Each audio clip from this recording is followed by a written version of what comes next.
자, 데살로니가 후서를 공부를 하겠습니다.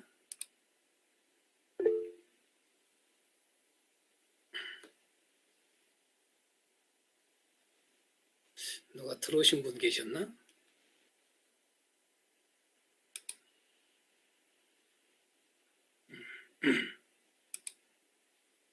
자, 여러분 데살로니가 후서는 쉬우셨죠? 쉬웠죠? 어려운 거 없죠? 어려운 게 없었을 겁니다. 그렇게 크게 어려운 점이 없었을 겁니다. 그러나 항상 문제는 쉬우면서도 정리를 하기가 좀 어렵습니다. 목사님들이 이런 정리를 하는 걸 참 쉽지 않다는 걸 많이 느낄 겁니다. 그런데 여러분요, 제가 이런 질문들을 던진 거에 대해서 답변을 하실 수 있는가 하면 여러분을 체크를 해보십시오. 제가 오늘 답은 안 하겠습니다. 질문에 대해서. 답은 안 하는데 이 질문에 대해서 여러분들이 답을 한다면은 데살로니가후서를 이해를 하는 거예요. 자, 첫 번째 한번 읽어봅시다. 시작. 왜 하나님의 공의로운 심판을 말하고 있을까라고 했습니다. 데살로니가전서 딱 처음 1장에 하나님의 공의로운 심판에 대해서 언급하지요. 왜 바울 사도는 하나님의 공의로운 심판을 말하고 있을까요? 왜 말했을까라고 하는 거예요. 왜 그걸 말했을까? 자, 두 번째로 왜 주 예수의 재림과 그 모임에 관하여 말하고 있을까? 자, 이건 2장에 나오는 거죠. 예수님의 재림과 그 모임에 관하여 말하고 있죠. 왜 그걸 말하고 있을까요? 왜 그걸 말했을까라고 하는 거예요. 왜? 무엇 때문에? 무엇을 위해서 이걸 말했고 무엇을 위해서 말했을까? 세 번째는 여러분 3장에 나오지요. 한번 읽어봅니다. 왜 교회 중에 게으른 자들에 대하여 말하고 있을까? 그렇죠? 이렇게 1장, 2장, 3장의 걸 가지고 제가 질문을 던졌습니다. 왜 이러한 것들을 바울 사도는 말하고 있을까? 이렇게 질문을 던지면 여러분들은요, 여러 가지로 이야기를 할 거예요. 여러 가지로 말을 할 거예요. 이런 질문을 던진 이유가 있습니다. 제가요. 왜 그럴까요? 다 마찬가지입니다만 저자의 의도를 알아는 거죠. 항상 저자의 의도를 아는 게 중요해요. 문자가 뭐다, 이게 뭘 말한다, 이것은요, 그걸 뭘 말하고 있다, 그것은요, 그 말하고 있는 자체에 있으면 안 돼요. 그 무엇을 말하고자 하는 의도가 있다는 거예요. 의도가. 성경은 전체가 그래요. 그러니까 우리는 보통 성경을 볼 때에 쉬우면서도 해석을 바르게 하지 못하는 이유 중에 하나가 뭐냐 하면은 의도를, 저자가 뭘 말하고자 하는가라고 하는 의도를 생각을 하지 않고 그 자체에 매몰돼요. 보통요. 여러분 성경 우리가 창세기부터 계시록까지 여러분 보시면서 제가 여러분들에게 강의를 하는 중에 몇 번 이야기를 지금 드렸는데 그 해석의 기준 이야기를 했습니다. 그 해석의 기준이 뭘까? 성경을 볼 때 그 해석의 기준이 있는데 그 기준을 가지고 성경을 창세기를 보든 뭐 출애굽기를 보든 봐야 되는데 이렇게 차근차근 봐야 되는데 그 기준을 생각하지 않고 그 내용, 문자, 뭔 이야기거리 거기에만 매몰돼 가지고 그 자체에서 해석을 한단 말이에요. 이게 이런 말이야. 자기 생각을 넣어요. 해석을요. 기준을 넣어야 어떤 기준에 의해서 말하고 있는가를 해야 저자의 의도를 정확하게 아는 거거든요. 제가 여러분 이야기를 드린 것 중에 성경은요, 사실을 기록한 거예요. 그런데요, 사실을 기록했는데 사실 중심의 기록을 한 것이 아니에요. 성경은요, 사실을 기록했지만은 사실 중심으로 기록을 한 게 아니에요. 무슨 말이냐? 성경은 창세기부터 계시록까지 사실을 기록한 거지만은 사실 중심이 아니라 목적 중심의 기록이에요. 그걸 아셔야 돼요. 여러분, 우리는 신약을 공부하고 있잖아요. 신약을 공부를 하고 있단 말이에요. 자, 마태복음, 마가복음, 누가복음, 요한복음, 복음서부터 지금 해오고 있어요. 자, 동일한, 예를 들어서 복음서에 제가 자꾸 이야기 드렸습니다만은 복음서에서 동일한 사건을 가지고도 마태복음에서 말하고 있는 내용이 다르고 마가복음에서 말하고 있는 내용이 조금씩 다르고 누가복음에서 요한복음에서 조금씩 다 달라요. 동일한 사건을 가지고도 똑같이 기록을 하질 않았어요. 완벽하게 100% 똑같이 맞게 다 하질 않았어요. 다 조금씩 달라요. 그건 왜 그러느냐? 바로 목적 중심이라는 거예요.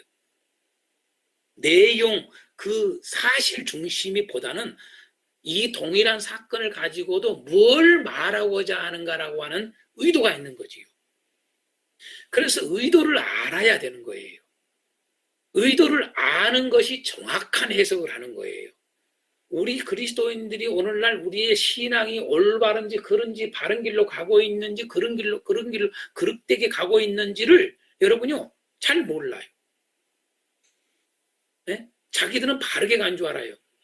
구약의 요나같이 요나스의 요나와 같이 자기는 떳떳하고 바르고 아주 올바르게 간 줄 알아요. 여러분요. 하나님 앞에 불순종한 주제에 뭐 그렇게 하나님 앞에 썽가를 낸지 모르죠. 떳떳해요. 아주 하나님 앞에 그런 떳떳한 인간 드물 정도로 떳떳해요. 대단해요. 요나는요. 그런데 왜 그러느냐? 여러분요. 자기는 하나님을 잘한다 생각하는 거예요. 하나님의 의도를 잘한다고 생각하는 거예요. 그래서 요나서는 단순히 어떠한 다른 예언서하고 조금 차이점이 뭐냐면은 요나서의 특징이 야 하나님은 요런한 분이야 그걸 알려주고자 하는 의도가 강하게 기록된 게 요나서죠. 그래서 마지막에 질문같이 하고 딱 끝내고 마무리를 해요. 요나서 마지막 그렇죠? 그러니까 다시 말해서 내가 깨닫도록 요나가 여러분 그걸 통해서 깨달았을 거예요. 내가 볼 때는. 응? 저자의 의도가 중요한 거예요. 그래서 저자의 의도를 알아야 하나님의 뜻을 알아야 같은 말이에요. 성경의 저자의 의도를 안다는 말은 하나님의 뜻을 안다 그 말이에요. 창세기를 통해서 저자의 의도를 알아야 된다. 그 말은 하나님의 뜻을 안다. 니코르예요. 그러니까 저자의 의도 니코르 성령의 의도 니코르 하나님의 의도 뜻이란 말이죠. 이게 하나의 하나. 성경을 볼 때 그래서 이런 질문을 좀 던지는 거예요. 지금 단순히 누가 몰라 왜 하나님이 공의로운 심판을 말하고 있을까? 여러분 여러 가지 말할 거예요. 그런데 여러 가지 말한다고 맞는 게 아니에요. 이 의도가 있단 말이죠. 바울 사도가 뭘 말하고자 하는 의도가 있어요. 자, 네 번째, 우리가 하나님께 영광을 돌리고 영광을 받는 유일한 길이 뭘까? 우리가 하나님께 영광을 돌리고 영광을 받는 유일한 길이 뭐냐 이거예요. 너무 쉬운 질문 던져놓은 거죠. 우리는 왜 기도해야 하며 무엇을 기도해야 하는가? 여러분, 우리는 왜 기도해야 하는가? 무엇을 기도해야 하는가? 아주 단순한 거지만은 이걸 정확하게 알아야 된다고 말이죠. 왜 기도해야 되는지, 무엇을 기도해야 하는지. 마지막으로 사도 바울 일행이 밤낮 일을 하면서 복음을 전한 이유는 뭘까? 그죠? 사도 바울이 밤낮 일을 하잖아요. 자기들이 바울이 사도가 이야기 대사님고 교회에 그러잖아요. 내가 너희들에게 처음에 갔을 때 복음을 전할 때 내가 밤낮 일을 하면서 복음을 전했다. 왜? 이야기하잖아요. 그렇죠? 왜 그랬다고 그래요? 여러분요. 게으르지 말라고. 게으르지 말라고요. 그렇죠? 이렇게 열심히 사는 거야. 열심히 살아야 돼. 거저 먹고 거저 그냥 은혜 그러니까 그냥 받았으니까 그냥 하나님 안에 있는 게 그냥 거저 먹고 거저 사는 줄 착각하지 마. 아니야. 열심히 살아야 돼. 부지런해야 돼. 그거지요. 예? 다시 말해서 그게 뭐예요? 부지런하게 사는 게 뭘까요? 여러분 부지런 그러면 여러분 성경에 부지런 그러면 어디서 많이 강조돼요? 전도서지요. 전도서가 아니라 잠언서지요. 그렇죠? 잠언서가 부지런에 대해서 많이 강조하죠. 게으름과 부지런을 가지고 자꾸 이야기를 하죠. 게으른 자에 대해서 이야기하고 부지런한 자에 대해서 이야기하죠. 부지런한 자는 뭐예요? 지혜 있는 자예요. 게으른 자는 어리석은 자예요. 부지런한 자는 의인이에요.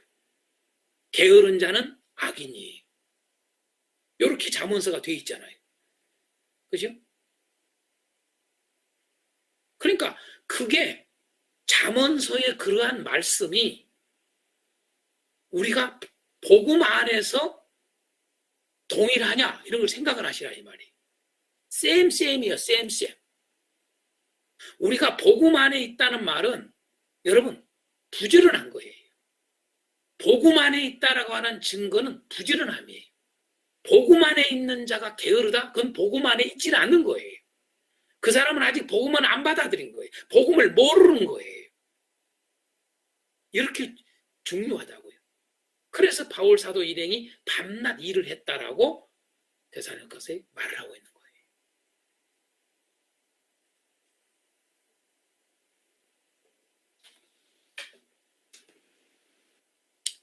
자, 질문은 요 정도 지금 했습니다. 제가 하나만 딱 지금 현재 이야기를 했어요. 하나만. 그 의도를 한번 아시라고요? 뭘까요? 라고 하는 거죠.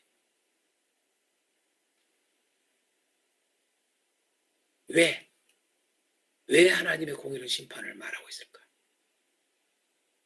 왜 예수 재림 이야기를 할까? 왜 게으른 자들에서 말할까?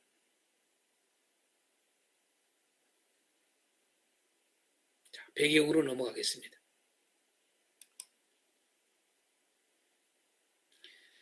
자, 데살로니가 교회가 데살로니가 전서를 쓰고 난 후에 이제는 어떤 상태에 있는가라고 하는 배경입니다. 데살로니가 교회가 데살로니가 전서를 보내고 나서 그 다음에 지금 현재 데살로니가 교회가 어떤 상태로 있는가라고 하는 것이 데살로니가 후서에 그 배경이 들어있어요. 그게 세 가지입니다. 세 가지. 첫 번째가 뭐라고요? 믿음이 더욱 자랐다 그래요. 여러분, 데살로니가 교회의 지금 현 상황이 그 배경이 편지를 보내고 난 후에 보니까 믿음이 더욱 자랐어요. 그죠? 믿음이 더욱 자라고, 그러니까 전에보다 더 자란 거예요. 그래서 우리는 믿음은 항상 자라야 되는 거예요. 언제까지요? 열매를 맺을 때까지 자라는 거예요, 믿음이. 그래서 믿음은 어린아이 믿음에 있으면 안 돼요. 그건 부끄러운 거예요. 부끄러운 거예요. 반드시 믿음 위에 믿음이 이렇게 믿음 위에 믿음이 자라야 돼요. 믿음이 점점점 자라야 돼요. 열매를 맺을 때까지. 마찬가지로 사랑도 뭐예요? 사랑이 풍성했다. 여러분, 사랑이 풍성했어요. 너희들이 사랑의 그 데살로니가 전서에서는 사랑의 수고가 있다 그랬잖아요. 근데 그 뒤에 데살로니가 교회가 보니까 여러분 사랑의 수고가 풍성해진 거예요. 여러분 사랑이 많아진 거죠. 그렇죠? 더 나아가서 여러분 소망 중에 인내했다. 그래서 발전한 걸 우리가 볼 수가 있어요. 데살로니가 교회가 점점 성숙해가는 모습을 보게 되는 거죠. 보세요. 아주 중요한 거예요. 여러분요, 성경에 숫자 이야기를 한가, 그러니까 수를 이야기하는지 질을 이야기하는지 잘 보시라고요, 교회가. 교회론의 핵심이에요, 핵심. 교회의 관심이 뭐냐? 수가 자랐냐? 이거 중요한 게 아니에요, 여러분요. 믿음이 더욱 자랐냐? 사랑이 더 풍성해졌냐? 소망 중에 더 인내를 하느냐? 더 인내가 아주 잘해. 교인들이 정말 인내를 잘해. 응? 어떤 중이에요? 보십시오. 두 번째 배경이 환난과 유혹이 계속 있었음을 보게 돼요. 대사님과 교회에 끊임없이 환난과 유혹이 끊임없이 있었던 거예요. 10불이라는 비유로 이야기하면은 여러분 두 지금 비유지요. 그죠? 환난은 뭐예요? 돌짝판. 이런 가시떨기판. 그죠? 고난이죠. 이걸 한마디로 말해도 고난을 해도 되죠. 자, 환난과 유혹이 계속돼. 환난과 미혹함이 계속 있었다는 걸 알 수가 있어요. 미혹돼. 응? 그러한 것들이 교회에 많은 어려움을 주고 있었음을 보게 돼요. 그럼에도 불구하고 이런 속에서 믿음이 더욱 자라고 사랑이 풍성하고 더욱 소망 중에 인내했다. 방금 전에 우리가 기도를 우리 연성 여사님과 암으로 소망교회를 위해서 또 사모님을 위해서 김경희 선교사님을 위해서 기도를 했습니다만 우리가 비록 얼마나 호흡하기 쉽지 않고 막 엄청나게 고통스럽고 그런 이야기를 하더라고요. 그런 고통 속에서도 뭐냐면 왜 하나님이 이런 고통을 우리에게 허락할까요? 우리를 더 자라게 하고 풍성하게 하고 더 인내하게 하고 해서 하나님이 원하는 열매를 맺어 곧 영광. 조금 전에 질문에 영광에 대해서 우리가 나눴지 않습니까? 그죠? 우리가 하나님께 영광을 돌리고 우리가 또 영광을 얻는 거기에 하나님이 다 모든 것들이 포커스가 있는 거죠. 자, 데살로니가 교회의 또 하나는 뭐냐면요. 배경이 불순종하는 자들이 아직도 있었음을 보게 돼요. 그래서 이러한 것들을 배경으로 데살로니가 후서가 써졌다는 걸 알아야 돼요. 불순종하는 자들이 아직도 있었어요. 말을 잘 안 들어. 바울 사도가 이렇게 데살로니가 교회에 전서를 편지를 보냈음에도 불구하고 아직도 불순종하고 게으르고 악하고 이런 자들이 있었단 말이에요. 그래서 복종하지 않는다 1장에 그런 이야기 나오고 또 이렇게 뒤에 4장에 3장에서도 또 그 언급하지요. 복종하지 않아. 순종하지 않아. 악해. 이런 자들이 아직도 있었음을 보게 돼요. 그래서 데살로니가 후서가 써졌구나 이런 배경 속에 써졌구나 하는 걸 우리가 알 수가 있습니다. 자, 그 다음에 여러분 이제 중심 단어를 우리가 보겠습니다. 중심 단어. 여러분 중심 단어가 뭐라고 생각했습니까? 혹시 찾아보신 분 계셨습니까? 중심 단어. 데살로니가 후서 중심 단어가 뭐였다고 생각하십니까, 여러분들? 혹시 찾아보신 분들 있으셨으면 내가 생각한 그대로 맞구나. 이런 게 감이 왔어야 됩니다. 왜 세 개가 있는 줄 아세요? 복음, 굳건, 영광.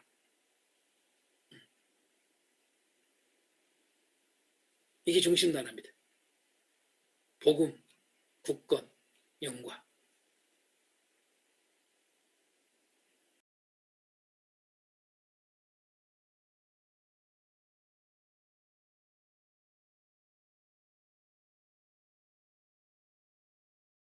장 2장, 3장 다 써요. 그죠? 1장 12절, 2장 14절, 3장 1절. 자, 뭐예요? 복음 안에 굳건하여 영광이 나타난다. 영광을 얻는다. 영광을 돌리고 영광을 받는다. 이렇게 돼 있어요. 여러분. 그러니까 이건 하나죠. 하나에. 복음의 굳건에서 영광을 얻어라. 그냥 되죠. 그래서 복음, 굳건, 영광 이 세 가지를 놓치면 안 돼요. 자, 그런데요. 자, 그러면 핵심이 아까 뭐라고 그랬어요? 복음이라고 그랬죠. 자, 복음을 또 다르게 쓰고 있는 단어들이 있단 말이에요. 그죠? 뭘까요? 그게 바로 여러분, 자, 첫 번째 선입니다. 선. 그러니까 복음을 또 다른 말로 하는 게 뭐냐? 선이에요.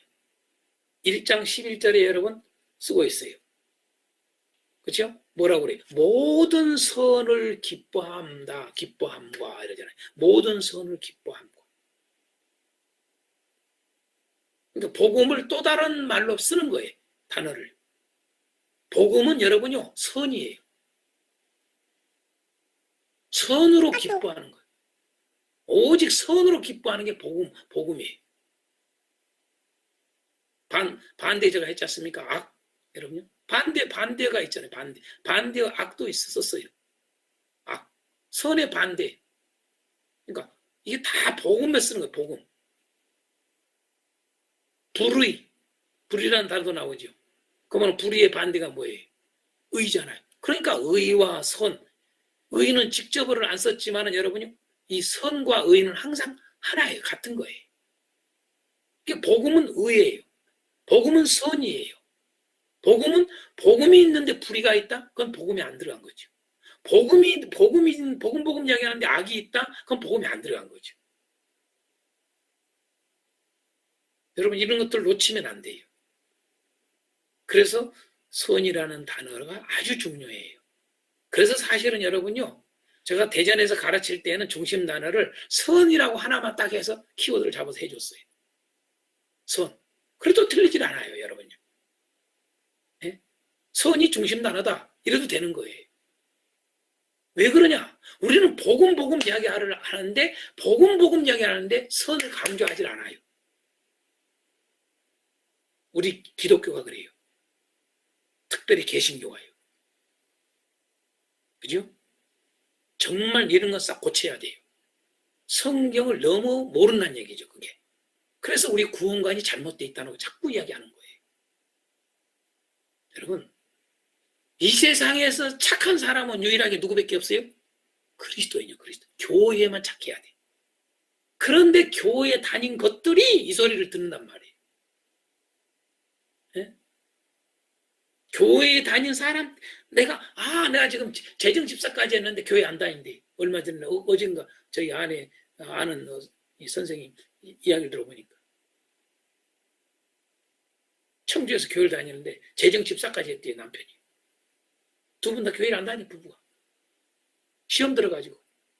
그 재정 보다가. 참, 기가 막혀요. 그 말은 무슨 말이에요? 안 착하다, 이 말이에요. 목사님이 안 착해.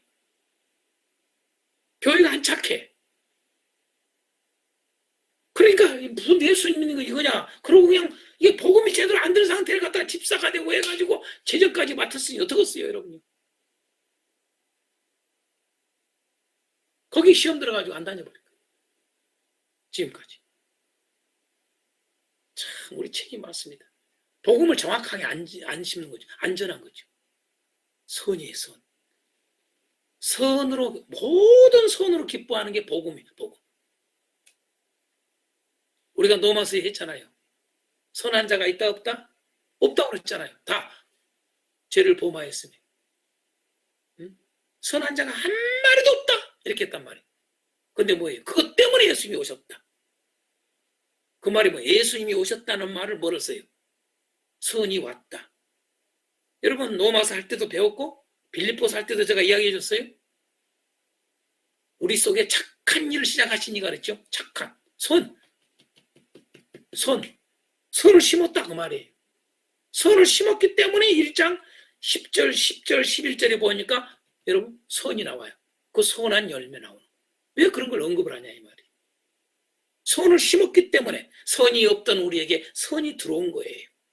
예수님이 들어왔다. 복음이 들어왔다. 선이 들어왔다 그 말이에요. 선함이 없는 우리에게 우리 속에는 악만 있었어. 네? 그 선이 들어온 거예요. 그러니까 선한 열매를 맺을 수밖에 없는 거냐 이 말, 없지 않느냐 이 말이에요. 교회는 복음이 제대로 들어온 거지. 우리는 복음 자체가 선이라고 하는 것을 아예 제꼈어요. 그러니 복음이 안 들어와 있는 거예요, 여러분요. 예수님 안 들어와 있어요, 여러분요. 선이 들어와 있어야 예수님 들어와 있는 거예요. 아셔야 돼요. 그래서 여러분 복음에 들어온 사람은 모든 선을 기뻐하는 거예요. 그래서 1장 11절에 그 이야기를 하는 거예요. 2장 17절에는 뭐라고 그래요? 여러분이 모든 선한 일과 말에 굳건하게 하시길 원한다고 하잖아요. 여러분 모든 선한 일. 모든 선한 말. 여러분, 복음을 말하는 거. 자, 모든 선한 일과 말에 굳건하기를 원한다. 이 말은 여러분요, 복음에 굳건하기를 바란다. 같은 말이에요. 그죠? 복음을 또 다르게 쓰고 있는 거예요. 복음을 뭘로요? 선으로요. 선한 말을 하는 게 복음이에요. 선한 일이 하는 일이 뭐예요? 복음이에요. 아멘. 3장 13절에도 보세요. 형제들아 너희는 선을 행하다가 낙심하지 말라. 왜 여러분 이게 선을 다 이야기하냐고. 1장에도 2장에도 3장에도. 바로 이게 키워드예요. 여러분. 선을 행하다가 낙심하지 말아라. 응? 선한 열매 맺어라. 그 말 아니? 복음의 열매 맺어라. 이 말 아니? 이제 아셨습니까? 복음이라는 말이 뭐다? 또 다른 말로 이게 관련을 하고 그런 거예요. 유의어 또는 관련어 그런 거예요. 복음의 관련어, 복음의 유의어. 복음을 또 다른 말로 쓰고 있는 단어. 성경은 다 그렇게 되어 있다고요. 이렇게요. 그러니까 그런 것들을 하나로 연결할 줄 알아야 돼. 그걸 정확하게 가르쳐야 돼. 그래서 키워드 자꾸 그러는 거예요. 제가요. 자, 복음의 또 다른 말이 자 선이다. 이걸 놓쳐요. 요건 알아요. 진리. 복음의 또 다른 말은 진리입니다. 이건 대부분 알아요. 목사님들. 2장 10절에 12절에 13절에 진리를 뭐 언급하죠. 아, 복음은 주의 말씀입니다. 3장 1절에 주의 말씀이라고 나와요. 이건 알아요. 다들. 복음이. 복음이 뭐라고요? 이렇게 구체적으로 한단 말이에요. 진리입니다. 참이에요. 참. 거짓과 반대되는 거이죠. 그러니까 여러분 복음이 들어있는 사람은 예수가 들어있는 사람 뭐예요? 진실한 거예요. 정직한 거예요. 결코 거짓이 없는 거예요.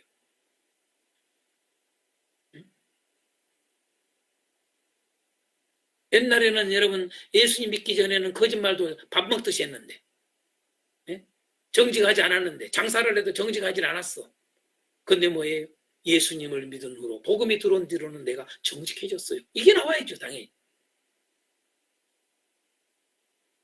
자, 진리, 주의 말씀. 또 다른 말로 복음은 예수 그리스도. 3장 12절. 3장 12절 말씀이 더 있어요. 예수 그리스도는. 자, 하나만 넣어놓은 거예요. 자, 또 뭐예요? 은혜. 은혜가 뭐예요? 은혜. 이게 복음을 또 다른 말로 쓰는 거죠. 은혜. 주의 은혜. 예수 그리스도의 은혜. 1장 12절, 2장 16절, 3장 18절. 여러분. 그래서 노마스가 뭐예요? 예수님을 믿는 자에게 표현하기를 뭐라? 은혜 아래 있다 그러잖아요.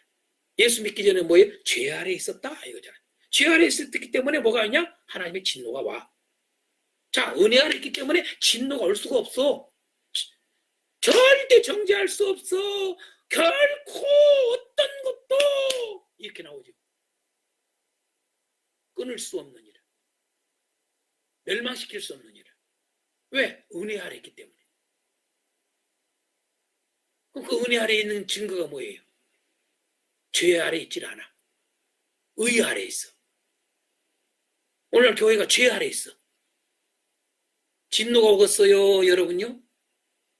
천국이 오겠어요. 너무 간단해요. 교회가 죄 아래 있어. 예수를 믿는다는 게 죄 아래 있어. 예수님을 믿는다는데 복음을 믿는다는데 죄 아래 있어. 은혜 아래 있는 게 아니에요. 여러분, 확신으로 은혜 아래 있는 게 아니에요.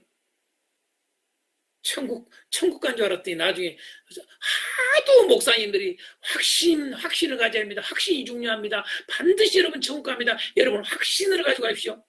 너무 그놈만 강조하다 보니까요. 나중에 여러분 가가지고 지옥에 똑 떨어졌을 거예요. 기가 막힐 거예요. 기가 막힐 거. 여러분 지옥에 가서 뭐라는 줄 아세요? 대부분의 지옥 간 성도들이요. 교인들이 뭐라는 줄 아세요? 그 새끼 말 들었다고. 새겨 들으셔야 돼요. 목사님들. 정말이에요. 잘 가르쳐야 돼요. 이런 걸요. 자, 또 다른 말로 여러분요. 복음을 뭐라고 써요? 주의 사랑이라고 써요. 주의 사랑. 주의 사랑.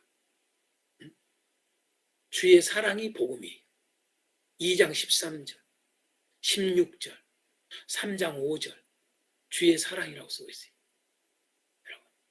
이렇게 여러분요 복음을 다양하게 쓰고 있다는 걸 아셔야 돼요. 이제 아셨죠? 복음 딱 두 번만 있으니까 단순하게 생각하지 마셔야 돼요. 복음으로 발라놓은 거죠. 그러니까 이 짧게 1장, 2장, 3장 해봐야 여러분 몇 절 돼요? 몇 절? 다 해봐야 몇 절이냐고요, 여러분. 겨우 해봐야 한 45절, 50절 되잖아요. 그 속에 여러분 이 복음이라고 하는 말을 이렇게 많이 강조하고 있어요. 복음에 굳게 서라는 거죠. 복음 안에 굳건하라는 거죠. 이제 아셨습니까? 그래서 주제가 뭐라고 하면 되겠어요? 간단한 거죠. 주제를 이렇게 하는 거예요. 데살로니가 후서는 딱 제목을 달아고는 뭐라고 그래요? 복음 안에 굳건하여 영광을 얻게 하라. 바울 사도가 데살로니가 교회를 향해서 두 번째 편지를 쓸 때 하는 말이 그거예요. 여러분요. 앞에서는 뭐라고 그랬어요? 여러분요. 한마디로 말해서 여러분요. 온전함이죠. 그죠? 믿음, 소망, 사랑. 응? 더욱 하라고 이야기한 거 아니? 신앙의 기초가 아주 든든하게 나가도록 더 해나가라. 그 기초를 이야기한 거 아니? 근데 뭐예요? 이제는 뭐예요? 굳건하라는 거죠. 굳건해서 영광을 얻게 하라는 거죠. 영광을 그냥 얻는 게 아니라는 얘기죠. 영광을 얻는 자는 복음을 받아들였다가도 데살로니가 교회야 참 칭찬하지요. 여러분 데살로니가 전서도 그렇고 데살로니가 후서도 그렇고 여러분 칭찬하잖아요. 여러분 1장에 다. 얼마나 칭찬해요. 뭘 칭찬해요? 너희들이 믿음의 행위가 있고 사랑의 수고가 있고 소망의 인내를 가지고 있구나. 너희들이 복음이 제대로 들어갔구나. 이 말 한 거 아니? 너희들이 복음 안에서 사는구나. 이 말이에요. 근데 데살로니가 후서에서는 뭐예요? 복음 안에 있지만은 너희들이 이런 환난과 이런 유혹과 이러한 것들 속에서 너희들이 복음 안에 굳건하지 않으면 영광을 얻을 수가 없어. 그 말이에요, 여러분요. 아시겠습니까? 복음 안에 굳건해야만이 영광을 얻는 거야 라고 하는 거예요. 그래서 복음 안에 굳건하여 영광을 얻게 하라 라고 하는 제목이 가장 적합해요. 여러분. 이걸 또 다른 말로 여러 가지 쓸 수 있는데 제가 한 두 가지만 했어요. 하나님 나라에 합당한 자가 되라 이 말이. 하나님 나라에 합당한 자가 되라는 말이 여러분 데살로니가 후서에 나오죠. 이런 제목을 정확하게 성경에 있는 걸 가지고 딱 해서 제목도 주제도 잡아야 되는 거예요. 내 생각도 하는 게 아니라요. 되도록이면은요 없는 소리 막 이상한 소리 막 새로운 이야기 뭐 표현 하나 해가지고 다른 이러려고 애를 쓰려고 하지 마세요. 되도록이면 여러분 성경에 있는 말씀에서 단어를 그대로 가져다가 꼭 제목도 달고요. 그러세요. 그게 가장 충실한 종이에요. 충실한 종. 왜? 어가 다르고 아가 다르기 때문에요. 함부로 단어 막 쓰다가 난장판 될 수 있어요. 신앙이요. 예, 성실하게 정직하게 그냥 성경에 기록된 대로 주의 말씀에 기록된 그 단어를 쓰자. 여러분, 할렐루야. 하나님 나라에 합당한 자가 되자. 하나님 나라에 합당한 자가 되라. 하나님 나라에 합당하기 위해서는 어떻게 해야 되는가? 복음 안에 굳건하여 영광을 얻게 하기 위해서는 어떻게 해야 되는가? 라고 하는 게 1장, 2장, 3장에 기록되어 있는 거죠. 자, 잠시 쉬고 10분 쉬었다가 다시 시작하겠습니다. 좀 쉬겠습니다.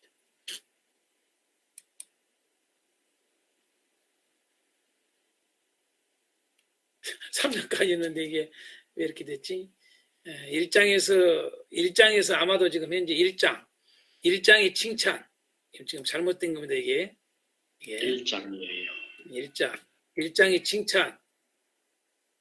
그 다음에 3장에서 2장, 3장입니다. 이게 지금 잘못된 겁니다, 이게. 2장, 3장. 자, 기존 구조. 기존 구조는 어떻게 되느냐? 둘로 나눴는데 1장은 칭찬이다. 그 다음에 2, 3장은 권면이다. 요렇게 했어요. 1장은 칭찬이고 2, 3장은 권면이다. 여러분 맞을까요? 그리고 또 이거 수준은 아주 낮다고 그랬죠? 칭찬, 권면. 어찌자는 이야기예요? 이거 아주 수준이 낮은 거죠? 자, 그런 반면에 1장은 바른 재림관이다. 두 번째 단락은 바른 생활관이다. 제가 지금 물음표를 해놨어요. 왜 물음표 해놨을까요? 여러분, 잘못된 거죠? 여러분, 1장이 바른 재림, 1장이 바른 재림관이고 2, 3장이 바른 생활관인가요? 잘못 본 거죠? 그죠? 자, 그러니까 이런 것들은 버리라 그 말이. 쓰레기에다가 버려버려, 쓰레기통에다. 아무 의미가 없어요. 별로 도움이 안 돼, 도움이 안 됩니다. 자, 키워드형 구조를 보겠습니다. 제가 일부러 한 세 구조로 여러분에게 이번에는 선을 좀 보여줍니다. 그러니까 여러분 이 키워드로 성경을 보는 것은 어떻게 다양하게 보는가라고 하는 걸 여러분에게 제가 지금 자꾸 선을 보여주는 거예요. 여러분, 그 하나님의 말씀이 얼마나 이렇게 정확하게 논리적이면서 풍성하면서 그런가를 여러분이 배워야 돼요. 그게 키워드 여러분 성경 공부예요. 자, 보통 기존에서 했던 식으로 한다면은 여러분 제가 1장은 감사, 자랑이야. 이렇게 해놨죠. 감사. 정확하게 하면 이렇게 해야 돼요, 여러분요. 감사. 1장은 감사 또는 자랑. 2장, 3장은 뭐예요? 요구. 왜 요구란 말을 할까요? 여러분, 요구, 구한다고 그러잖아요. 구한다는 단어가 있어서 그런 거예요, 여러분요. 이런 단어들을 그대로 쓰는 거지요. 이게 1장에는 감사라는 단어. 그래서 감사하고 있는 내용이에요. 2장, 3장은 요구하는 거예요. 그러니까 또 다른 말하면 자랑하는 거 1장은. 2장, 3장은 여러분 명령 또는 권면이죠. 명령하는 거예요. 여러분요. 요구한다, 명령한다. 그렇죠? 이렇게 여러분 기존 구조를 나눴던 학자들처럼 한다면 여러분 이렇게 둘로 나눌 수 있다라고 하는 걸 제가 이야기를 하는 거예요. 해도 좀 이렇게 해라 그 말이죠. 감사, 그다음에 요구 또는 자랑 또는 명령 이거 되죠? 근데 요렇게 하면 안 된다 그 말이에요. 요렇게 하면 이건 유천수증이라고 내가 그랬잖아요. 그렇죠? 자, 이제 본격적으로 분명히 뭐라고 그랬어요? 중심 단어가요. 중심 단어가 복음이었잖아요. 그죠? 자, 굳건이라는 거죠. 그죠? 그러니까 단락도 원래 그 책의 키워드를 그대로 가지고 들어가야 돼요. 단락에. 그래야 정확한 단락 나누기 그 제목들이 되는 거예요. 자, 이거 데살로니가 후서는 단락이 두 달라고 되는 게 아니라 1장, 2장, 3장 이렇게 딱 떨어져요. 나눌 수 있어요. 여러분요. 정확하게 나눠집니다. 자, 그래서 1장, 2장, 3장의 공통적인 단어가 뭐예요? 자, 복음 안에 굳건하라. 복음 안에 굳건하라. 복음 안에 굳건하라. 그렇죠? 이 단어죠. 이건 어디서 온 거예요? 중심 단어에서.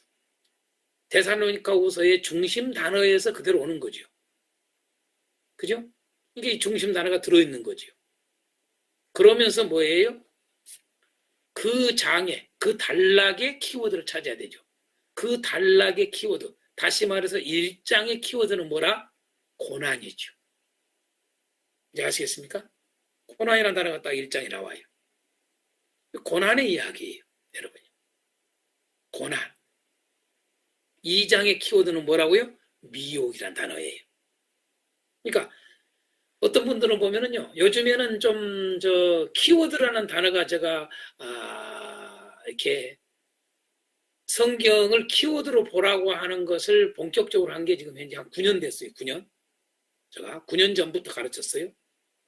9년 전부터 가르쳤는데 그때 여러분요, 중국에 있는 모 선교사님이 저한테 카톡으로 성경책을 하나 탁 찍어가지고 저한테 보냈어요. 이 목사님, 저 키워드 성경이 있어요. 그러는 거예요. 저는 키워드 성경이 있다는 말을 몰랐었거든요. 그러면서 진짜로 키워드 성경이에요. 성경 그 이름이, 책 이름이 성경이 키워드 성경. 그래서 어이, 나보다 먼저 아는 사람 있었나? 지금까지 지금 현재 기독교 역사 가운데 키워드를 정확하게 해가지고 성경을 지금 해놓은 게 없는데, 했나? 그러면 그 내용이 어떤가, 내용의 그 각 장의 그 키워드가 어떻게 돼 있는가 한번 나한테 찍어서 보내라고 그랬어요. 그랬더니 여러분 찍어서 보내는데 뭔지 아세요?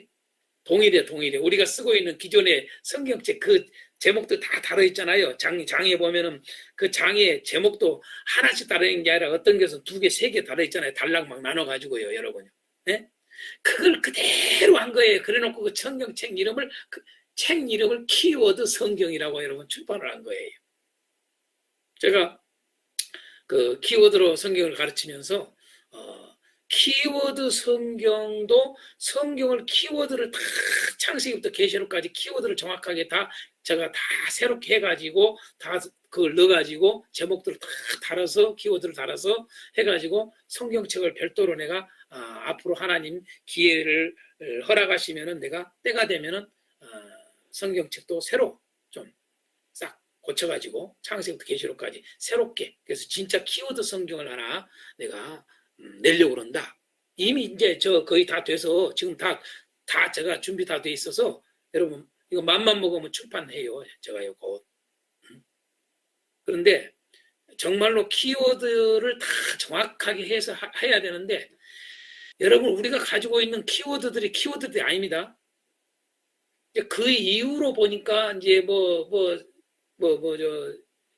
CBS 저 성수학당도 그렇고 뭐 등등 일부 소수의 목사님들이 키워드라는 제목을 가지고 타이틀을 가지고 성경을 가르치거나 설교를 하거나 그런 목사님들이 조금 꽤 있더라고요. 보니까 제가 유튜브를 보니까. 그런데 뭘 제가 이야기 드리자면 키워드라는 말은 썼는데 키워드가 아니야. 그냥 그 중에서 자기가 생각할 때 중요하다 생각하면 그냥 그런 키워드를 해버린 거 단어를 자기가 생각한 범위에서 그냥 단어 하나 뽑아가지고 그걸 키워드라고 한 거예요. 전체가 다 그래요. 정확하게 키워드를 찾는 사람이 없어요. 지금까지 보니까. 여러분 키워드는 그렇게 쓰는 게 아니에요. 성경에 있는 단어라고 해서 아무거나 뽑아가지고 이게 키워드야 이렇게 하면 여러분 안 됩니다. 잘 아셔야 됩니다. 정확하게 알아야 됩니다. 키워드는 정확하게 있는 겁니다. 키워드는. 따라갑시다. 키워드는 하나다. 하나예요. 하나. 아까 복음이랑 하나란 말이에요. 그럼 다른 단어는 뭐예요? 여러분 복음과 관련해. 그러니까 이제 그걸 관련을 알아야 돼. 이해를 해야 돼요. 아시겠죠? 키워드는 하나인 거예요. 키워드라는 말이 무슨 말이에요? 핵심 단어 그 말 아니에요? 핵심 단어? 키워드 그 말은 핵심 단어. 자, 데살로니가후서의 핵심 단어 그 말은 핵심 단어는 하나는 이제 핵심이요. 중심 단어 또 다른 말로. 데살로니가후서를 한마디로 말해줄 수 있는 단어가 뭘까? 이렇게 하는 거죠. 그죠? 이해가 되죠? 그래서 키워드는 정확하게 차지해서 정확하게 말을 해는 중심 단어를 핵심 단어를 정확하게 말을 해줘야 그게 키워드라고 그러는 거예요. 근데 그냥 성경이 있다고 해서 아무 단어를 넣어놓고 그 키워드? 그게 중심 단어? 이러면 안 돼요, 여러분요. 단어가 많잖아요, 여러분. 수많은 단어에 대해서 구성되어 있잖아요. 그래서 정확하게 키워드를 찾아야 됩니다. 자, 1장은 고난이라는 게 키워드예요. 그래서 고난을 받아도 너희는 복음 안에 굳건하라. 이게 1장의 제목이에요.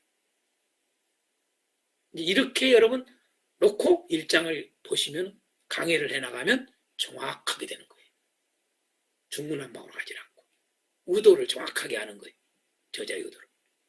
바울 사도는 지금 현재 데살로니가 교회를 향해서 지금 복음 안에 들어있는 교회를 칭찬하고 그들을 격려했었는데 1장은 이제는 고린도전서에서 그렇게 했는데 후서에서는 뭐냐?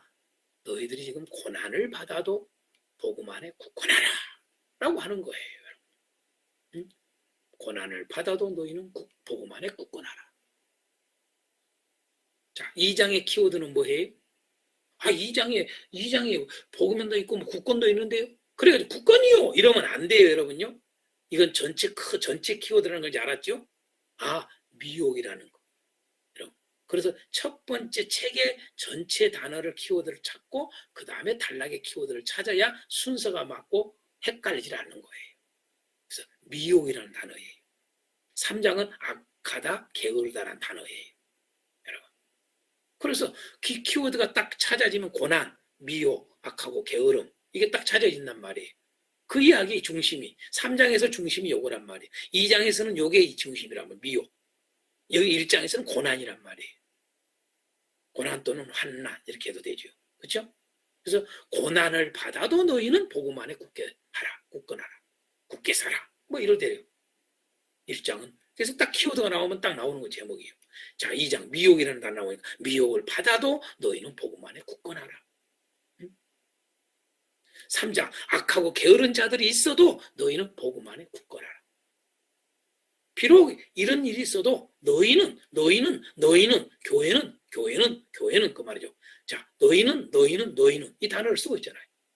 또 다른 말 형제들아 이렇게 쓰고 있죠. 보세요. 그렇죠? 자, 1장 3절에 형제들아 있죠. 2장 1절에 형제들아 있죠. 그렇죠? 뭐 크게만 봐요. 2장 15절도 있지만은 여러분, 자, 3장 1절에 형제들아 있죠. 그죠? 3장 6절에도 형제들아 있죠. 그죠? 이런 단어를 촉촉촉 뽑을 줄 알아야 돼. 그러니까 형제들아 복음 안에 굳건하라. 너희는이라는 말을 바꿔서 이렇게 쓸 수도 있죠. 자, 이게 그러면 여러분 얼마나 쉬워요. 이렇게 구조의 단락을 정확하게 알고 있으면 그 책을 이해를 하는 거죠. 그것만 가지고도요. 우리가 그 책을 볼 때 여러분 그 제목만 딱 봐도 여러분 이해를 어느 정도는 할 수 있어야 되잖아요. 바로 그거예요. 그러니까 데살로니카 후서를 여러분이 예를 들어서 책을 하나 쓴다.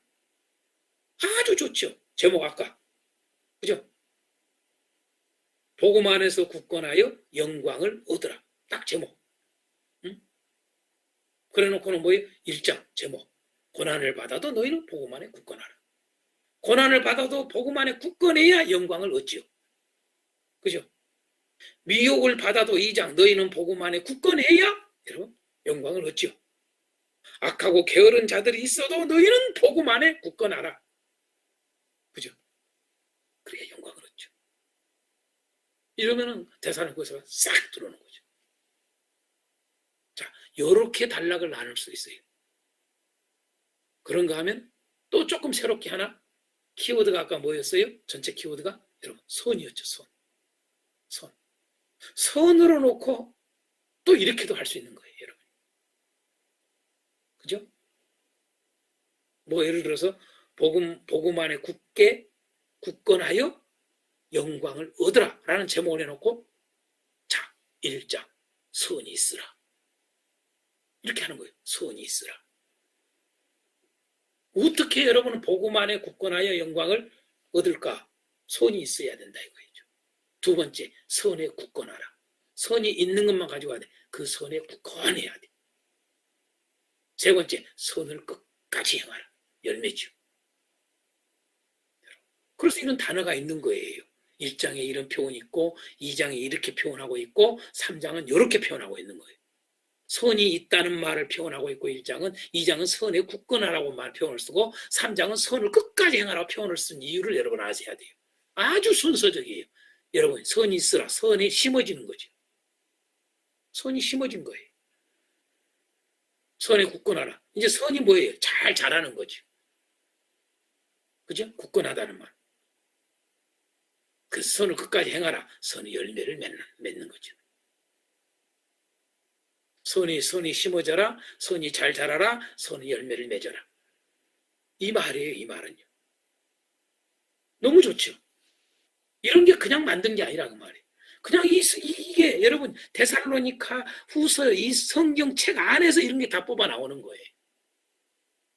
단어를 그대로 쓰면 돼요, 여러분요. 너무 쉽죠.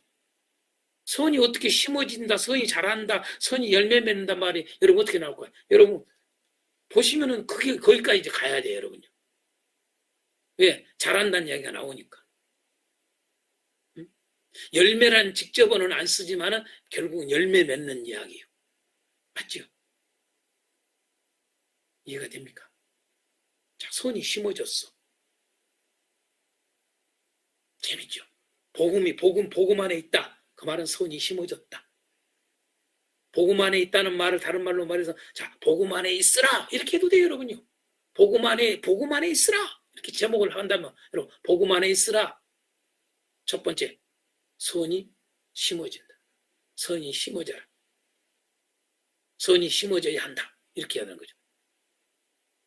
선이 자라야 된다. 선이 열매 맺어야 된다. 그래서 가려놓고 선을 갖다 가려놓고 뭐예요? 예수. 예수가 심어져야 돼. 예수가 자라야 돼. 예수가 열매 맺어야 돼. 아멘. 이렇게 여러분 설교를 풍성하게 하는 거예요. 설교를 풍성하게 하면서도 정확하게 성도들에게 여러분 들어가는 거예요. 야, 복음 안에 있는 게 이거구나. 우리에게 선이 들어와야 되는구나. 그렇고 선이 자라야 되는구나. 아, 그러고 선이 열매를 맺어야 되는구나. 우리는 선한 열매를 맺는 일이구나. 그게 복음 안에 있는 거구나. 그 선한 열매를 맺어야 영광을 얻게 되는구나, 우리가. 그냥 영광을 얻어요, 여러분요. 여러분, 영광 얻는 이야기가 나오잖아요. 영광을 얻으라고요. 안 그렇습니까?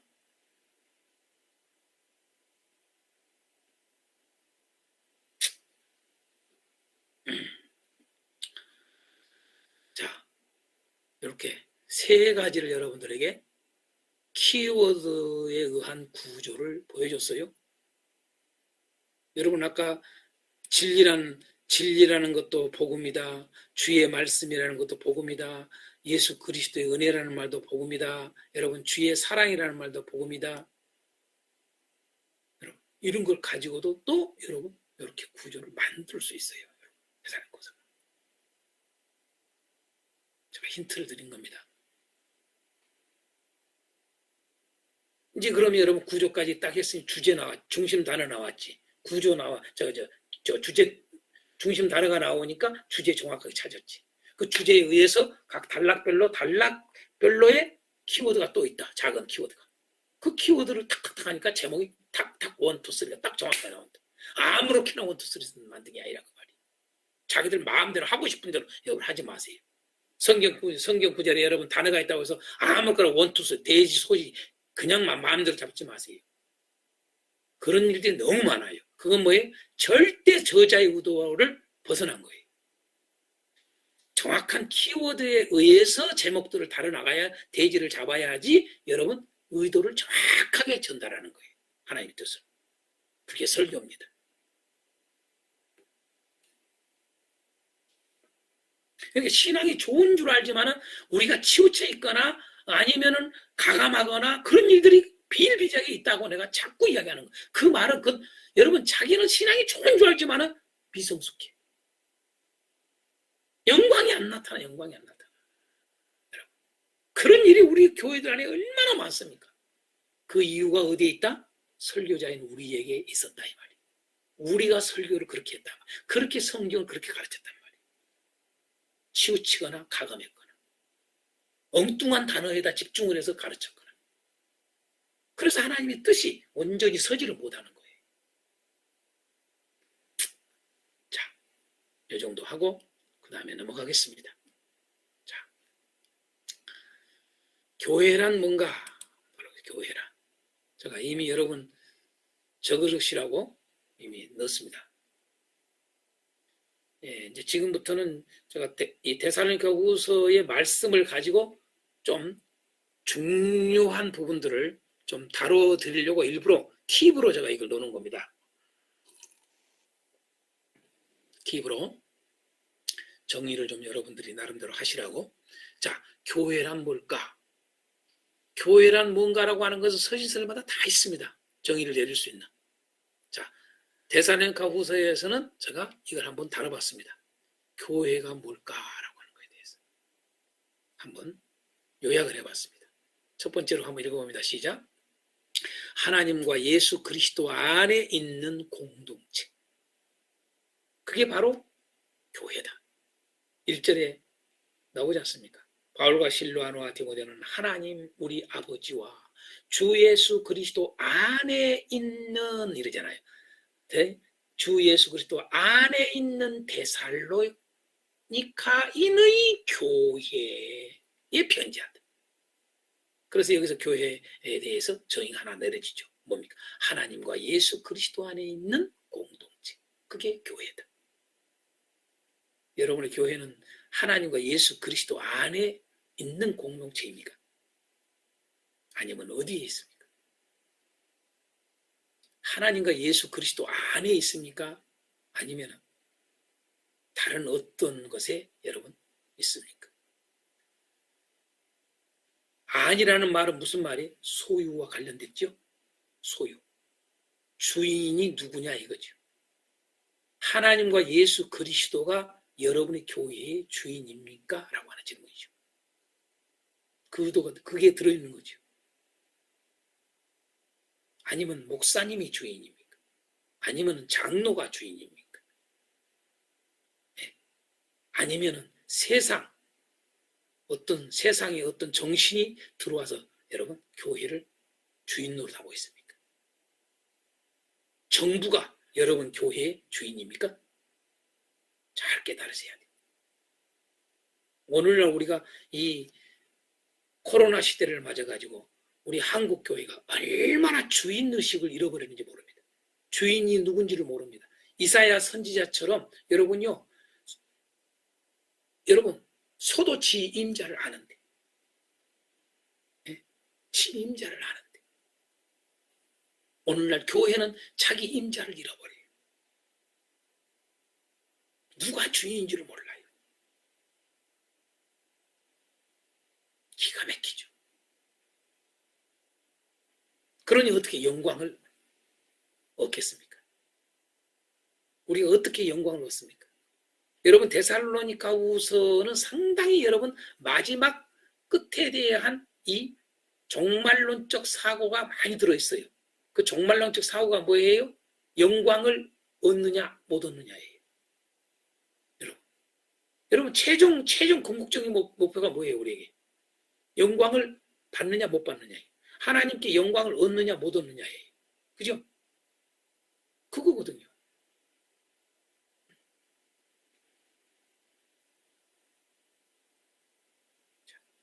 하나님과 예수 그리스도 안에 있는 공동체. 자, 그 다음 3절에서 4절까지는 뭡니까? 믿음의 역사와 사랑의 수고와 소망의 인내가 있는 공동체. 이미 데살로니가 전서에서도 이미 보였습니다만은 3절, 4절에 똑같이 그걸 보여주잖아요. 믿음의 역사와 사랑의 수고와 소망의 인내가 있는 공동체. 좀 더 이것은 전서에서나 후서에서 다 말하지만 후서를 포함한다면 믿음의 역사와 사랑의 수고와 소망의 인내가 더욱 많은 공동체, 더욱 풍성해가는 공동체 이렇게 되겠죠. 그렇죠? 세 번째로 교회란 오로지 하나님 나라를 위하여 사는 공동체. 5절 말씀에 그대 있죠. 너희가 견디고 있는 모든 박해와 환난 중에서 너희 인내와 믿음으로 말미암아 하나님의 여러 교회에서 우리가 친히 자랑하노라. 자, 바로 5절 이 말씀을 통해서 뭡니까? 5절 하나님의 공의로운 심판의 표요 너희로 하여금 하나님의 나라에 합당한 자로 여김을 받게 하려 함이니 그 나라를 위하여 너희가 또한 고난을 받느니라. 그죠? 여기에 포인트가 있죠. 5절에 하나님 나라를 위하여. 오로지 교회는 하나님 나라를 위하여 사는 공동체라는 거죠. 그런데 교회가요, 저는 참 안타까운 게 뭐냐면요, 교회가요 대한민국을 위해서 사는 공동체 같아요. 응? 여러분요, 대한민국을 위해서 사는 게 아니에요. 교회는요, 여러분, 교회는 철저히 전혀 다른 나라의 백성이고 전혀 이 세상에 있지만은 이 세상에 속한 게 아니에요. 사도 요한복음에서 말한 것처럼 예수님은 비록 이곳에 있지만은, 여러분, 자기 제자들은 이곳에 있지만은 세상에 속한 게 아니야. 나와 너희들은 세상에 속한 게 아니야. 여러분, 우리는 대한민국에 살지만은 대한민국이란 나라에 속한 자가 아닙니다. 엄밀히 말해서 하나님 나라에 속한 자란 말이에요. 우리나라는 전혀 저들과 다른 나라의 사람들이란 말이에요. 다른 나라의 사람들이기 때문에 다른 나라의 법이 우리에게 있는 거예요. 다른 나라의 모든 기준이 있는 거예요. 다른 나라의 모든 문화가 있는 거예요. 그것이 교회란 말이에요. 그런데 오늘날 우리 교회가 진짜 하나님 나라의 법 아래에 있는지, 하나님 나라의 기준에 있는지, 하나님 나라의 사람으로 살아가는지, 이게 분명하지 않는단 말이에요. 여러분, 왜 구약 성경에 이스라엘 백성들에게 그렇게 하나님이 강조한 것 중에, 여러분요, 이방인하고 여러분 통혼하지 말아라, 왜 그렇게 그걸 강조했을까요? 왜 그렇게 율법서부터 시작해서 계속 역사서에 그런 게 나올까요? 선서까지? 왜 여러분 그것이 하나님의 죄가 될까요? 여러분, 전혀 나라가 다르다고 말이에요. 근데 우리 교회들이, 요즘 교인들이 그래요? 완전 혼합이죠, 혼합. 짬뽕이죠. 네? 그게 교회입니다. 그래서 교회가 이게 혼합된 교회인 거예요. 순전한 교회가 아니란 말이에요. 순수한 교회가 아니에요. 저는 정말 이 키워드 성경을 가르치면서 목사님들에게 정말 우리 순수한 교회 한번 해보자. 정말 주님의 진정한 신부의 교회를 만들어보자. 응? 누가 뭐라고 그러든 성경이 그대로 성경 말씀대로 우리가 하나님 나라의 백성으로 확실히 한번 살아보는 교회 만들어보자. 제가요 30년 전부터 강조한 사람이에요. 오로지 그 기도만 하고요. 교회 때문에 내가 탄식을 수없이 한 사람이, 교회 때문에. 네. 왜? 성경대로 안 된단 말이에요. 그래 놓고 그냥 가는 거예요. 그래, 이 교회라는 거 참 우리가 중시해야 됩니다. 우리나라가, 내 나라가 정확하게 정체성, 이게 다 정체성이에요, 이게. 우리 교회의 정체성이 정확하게 해야 된단 말이에요. 모든 서신서들, 요한계시록까지 다 교회의 정체성에 대해서 다 이야기해 놓고 있어요. 자, 네 번째로 교회란 뭐다? 하나님을 알고 복음에 복종하는 공동체다. 자, 철저히 하나님을 알고 하나님에게 복종하는 거, 복음에 복종하는 거, 예수님께 복종하는 공동체다, 그 말이에요. 응? 철저히 주의 말씀에 복종하는 공동체다. 주의 말씀이 가라면 가고 멈추라면 멈추고, 예? 그게 언제든지, 어느 때까지든지, 어느 때까지 환란이 있어도, 대사님과 교회야, 어느 때까지 너희들에게 환란이 있고 고난이 있고 궁핍이 있다 할지라도 복음에 복종해. 그게 교회야. 응? 마지막으로 12절에 뭐예요? 12절에 예수 이름을 나타내는 공동체가 바로 교회인 거예요. 그죠? 12절에 그렇게 말. 우리 하나님과 주 예수 그리스도의 은혜대로 우리 주 예수 그리스도의 이름이 너희 가운데 영광을 받으시고, 이렇게 나오잖아요. 예수 이름을 나타내는 공동체. 그게 교회다라고 하는 거예요. 정말 이거 하나 가지고도 여러분들 교회에서 다루고 나누고 참 필요해요. 교회가 뭔지. 이렇게, 그러니까 데살로니가후서를 여러분 강의를 해나갈 때, 설교를 해나갈 때 이렇게 아주 구체적으로 이런 부분들 하나씩 다뤄가시길 바래요. 대강 해나가지 말고요.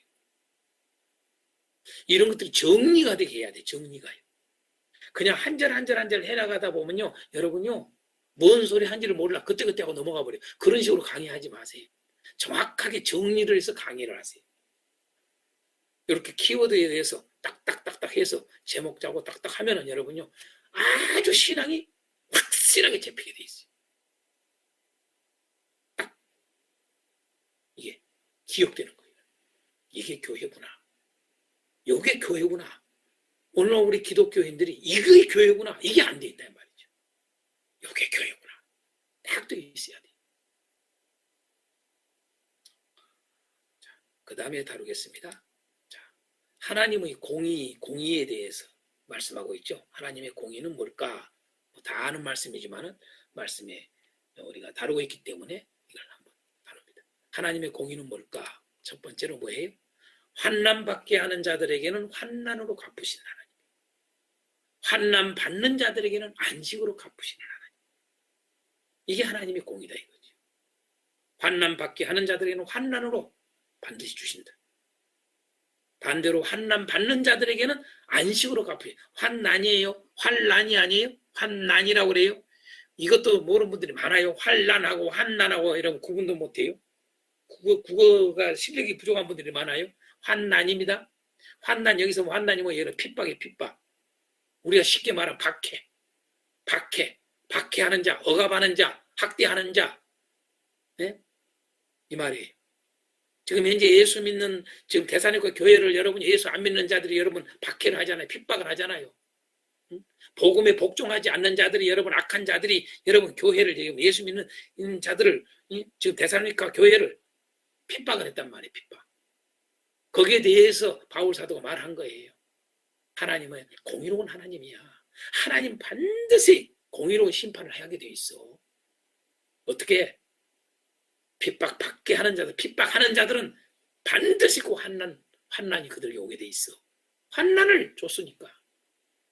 그러나 환난 받는 자들에게는 안식으로 갚아주신 하나님이야. 이게 하나님의 공의야. 하나님은 공의로우신 분이야. 이 말씀하니까 얼른 생각난 게 있잖아요. 누가 보면 여러분 거지 나사로와 부자 이야기잖아요. 거기서 분명히 이야기잖아요. 부자가 왜 지옥 가요? 왜 불구덩이 들어가요? 그 다음에 여러분 거지 나사로는 여러분 아브라함 품에 안식에 들어가는 것을 말해요. 아브라함 품이라고 그러잖아요. 안식에 들어가요. 왜요? 하나님의 공의예요. 우리가 주일학교 어린이들에게 가장 인연극 같은 걸로 이걸로 거지 나사로 부자 이야기로 얼마나 여러분 잘 전합니까?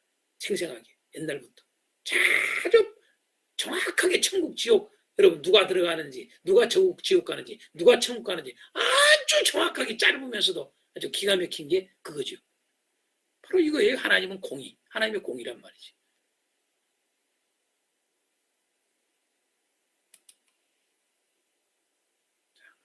또 다른 표현을 이렇게 쓰고 있죠.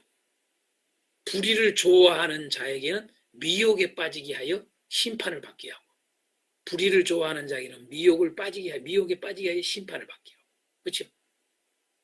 진리를 사랑하는 자에게는 경고하게 하여 구원을 받게 하신 하나님 바로 하나님의 공의예요. 그죠? 2장의 내용 가지고 나온 거죠. 불의를 좋아하는 자에게는 미혹에 빠지게 합니다. 하나님은요. 하나님의 공의가 그래요. 불의를 좋아하면은 미혹에 빠지게 해요. 그렇게 해서 심판 결국은 받게 해요. 그게 하나님의 공의예요. 반대로 진리를 사랑하는 자에게는 하나님이 그들을 경고하게 해서 구원을 받게 해요. 내가 진리를 사랑하지 않는데 어떻게 경고하게 하나님이 하지? 기초부터가 본질부터가 이걸 좋아하지 않고 버리는데 여러분요. 하나님 경고하게 해요? 하나님이 함께 해요? 경고라는 말 하나님 동행한다, 함께한다 이런 말이 들어있는 거죠. 여러분 아무에게나 하나님 함께하는 게 아니에요. 진리를 사랑하는 자에게 여러분 하나님은 성실하신 거예요. 응? 하나님은 성실하시다. 우리가 시편에 많이 쓰잖아요. 그건 누구예요? 의인에게 성실하신 거지. 악인에게 성실하지 않아요. 여러분. 하나님은 인자하시다. 하나님의 인자는 여러분요. 악인에게 인자한 게 아니에요. 여러분 의인에게 인자하시는 거예요. 아멘. 그게 하나님의 공이라고요. 이게. 여기다가 2개만 했습니다만 3개를 한다면 3장의 것을 넣을 수 있어요. 3장의 것을. 3장에 넣을 수 있는 게 뭘까요? 여러분.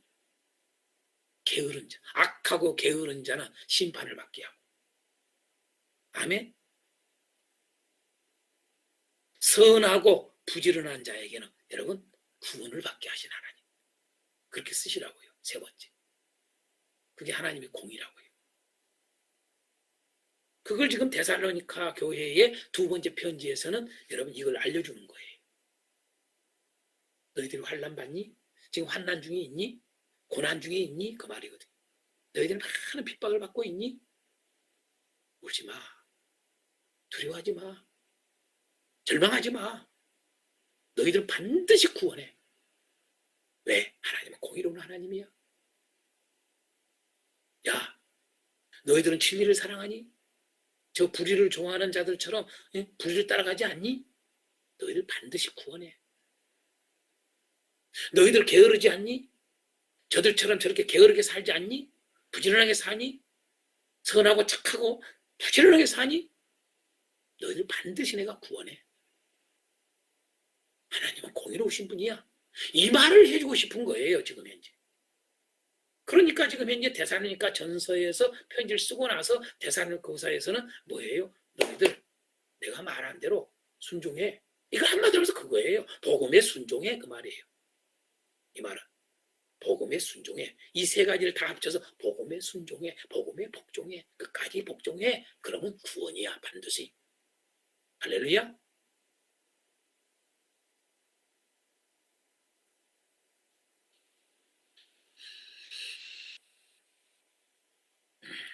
자, 그 다음에 또 이거 한번 나누겠습니다. 오늘은 상당히 내가 진도를 빨리 일찍 끝내줄 것 같습니다. 그래도 여러분 시간 거의 저기 또 다 있습니다, 프로그램이. 자, 하나님이 하실 일과 우리가 할 일, 요것을 지금 현재 여러분 데살로니가 후서에서 이렇게 구분을 해서 지금 좀 뽑아놓은 거예요. 하나님이 하시는 일, 우리가 할 일. 또 다른 말로 말하면 하나님의 은혜, 요건요 우리의 책임. 우리의 구원관에 있어서 이 두 가지 중에 하나 쪽만 강조한 것이 문제다는 말이에요. 성경은 어디도 그렇게 되어 있지 않아요. 우리의 할 일, 우리의 행함이 중요하다고요. 우리의 행함이. 하나님의 행함도 중요하고 우리의 행함도 중요해. 하나님의 행위도 중요하고 우리의 행위도 중요해. 누가 행위를 빼버렸냐 그 말이에요. 누가. 행위를 갖다가 여러분 말을 하면은 아주 마귀 새끼인 줄 알아요. 행위를 말을 하면은 그냥 완전히 이단인 줄 알아요, 여러분요. 성경을 몰라도 한참 모르는 사람들이에요. 응? 성경 어디에 행위를 여러분요 부정했어요. 행위를 여러분요 난도질했어요. 아이고 목사님 보세요. 저 뭐냐라면은 노바서부터 여러분 에베소 이런데 다 행위 부정했잖아요. 행위로 구원받는 게 아니라고 그랬잖아요. 그러니까 몰라도 한참 몰라 성경을요. 그럼 그 뒤에 행위 이야기 안 나와요? 실천 이야기 안 나와요? 바로 그 이야기 에베소서의 그 뒤에 행함 이야기 안 해요? 우리의 행위에 대해서 강조해야 안 해요? 안 해요? 그러니까 글도 모르는 거야. 글도 몰라. 그래놓고 무슨 학자를 하고 그래놓고 무슨 목사를 하고 그래놓고 설교를 하고 있는 거예요.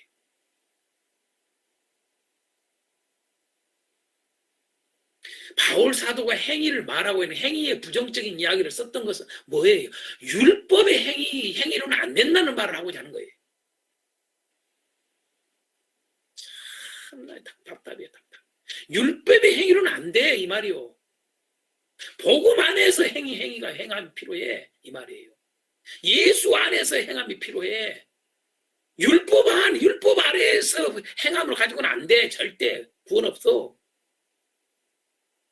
예수 아래에서 행함이 구원이야 이 말이에요. 그걸 다른 말로 뭐예요? 주의 말씀 순종해라. 주의 말씀 들어라. 그 말이 여러분 예수 아래에서 행하는 거예요. 아멘. 이렇게 가르쳐줘도 엉뚱한 소리 하는 분들이 있습니다. 워낙 세뇌가 엉뚱한 이단적 사고가 들어있어요. 이단이 다른 게 이단이 아니에요, 여러분.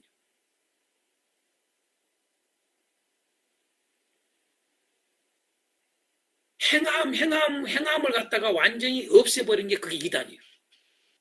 정확하게 여러분 가르쳐야 돼요. 오늘 보세요. 데살로니가후서 계속 강조하는 게 우리가 이미 데살로니가 전서도 했지만 데살로니가 전서에 뭐예요? 왜 제가 여러분 믿음 그냥 사랑 소망 안 그러고 믿음의 여러분 역사라고 그랬을까? 여러분 역사 여러분 보세요. 가서 보세요. 원어 들어가 보세요. 역사가 다른 말로 뭔가요? 일 믿음의 일 여러분요. 믿음의 역사 믿음의 행위 같은 말이에요. 여러분요. 믿음의 행위를 나타내라 그 말이요. 말로만 믿음이 아니라 그 말이요. 행해야 돼. 믿음으로 행동해야 돼. 믿음으로 여러분 나타내야 돼. 할렐루야. 말로만 사랑이 아니야. 나타나야 돼. 수고해야 돼. 아멘. 그래서 이 부분을 제가 다룬 거예요. 아주 그러고 이걸 아주 잘 이걸 해놨어요. 이걸 여러분들에게 아주 보기 쉽게 정리를 하는 거예요. 하나님이 하실 일과 우리가 할 일. 꼭 둘이 합쳐져야 구원이다. 한번 다 같이 외쳐봅니다. 둘이 합쳐져야 하나님과 우리가 합쳐져야 구원이다. 아멘. 이게 맞아야죠. 손바닥에 여러분 손에서 두 손이 탁 마주쳐야 소리가 나잖아요. 마주치지 않으면 어떻게 돼요? 소리가 안 나잖아요. 그럼 끝난 거예요. 엇나간 거예요. 빗나간 거예요. 제가 구약에 여러분 성경 가르칠 때 레이키서 가르칠 때 제사론 가르칠 때 이야기하죠. 제사가 뭐예요? 하나님과 우리가 딱 만나는 게 제사라고요. 그게 원어 뜻이에요. 여러분요. 이게 딱 만나는 거. 하나님이 오고 우리가 이게 만나는 거 이게 제사라고요. 뭐예요? 그게 구원이로 그게요. 제사론이 구원론이에요. 여러분요. 예배가 뭐예요? 하나님만 오시면 안 돼.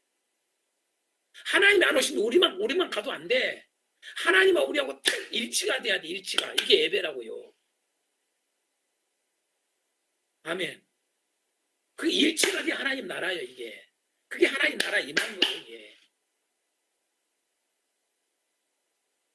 왜 이렇게 한쪽으로 치우치는지 몰라요. 어떤 사람들은 하나님 하는 일만 계속 강조. 하나님 은혜만 그렇게 막 부어.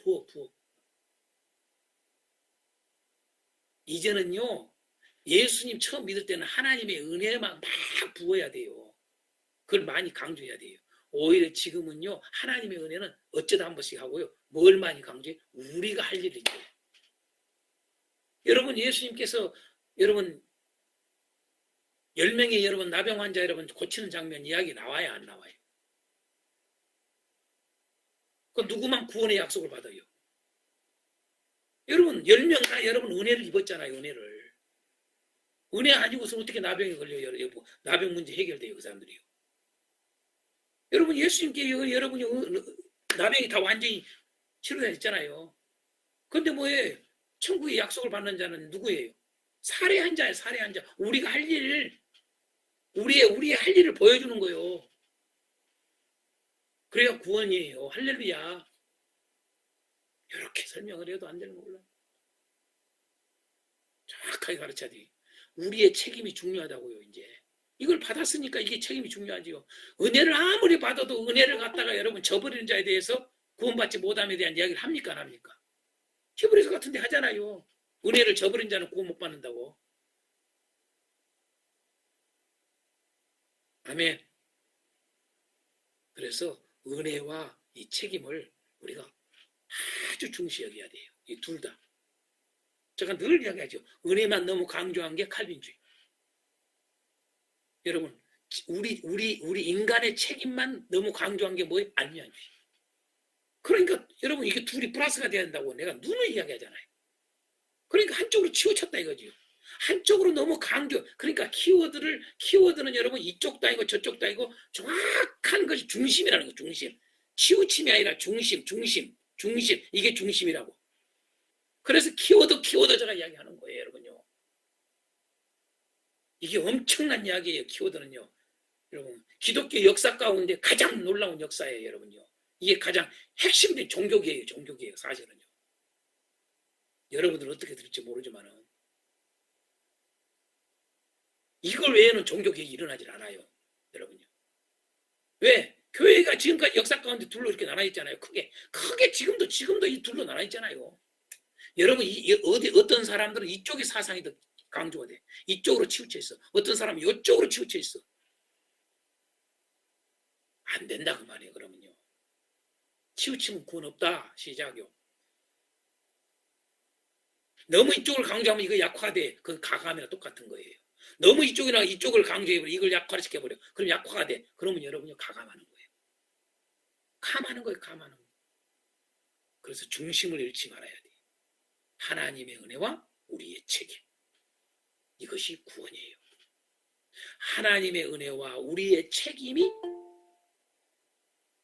이루어졌을 때 비로소 뭐가 된다? 여러분, 저기가 되는 거예요. 하나님의 영광이 여러분 얻는 거예요. 하나님의 영광을. 결국은 여러분 우리의 목적이 뭐예요? 영광을 얻는 거 아닙니까? 자, 이건 조금 이따 더 설명을 하겠습니다. 잠시 쉬겠습니다. 10분 쉬겠습니다.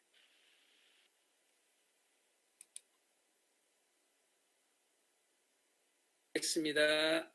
다 들어오셨습니까? 자, 다 들어오신 줄 알고 시작합니다.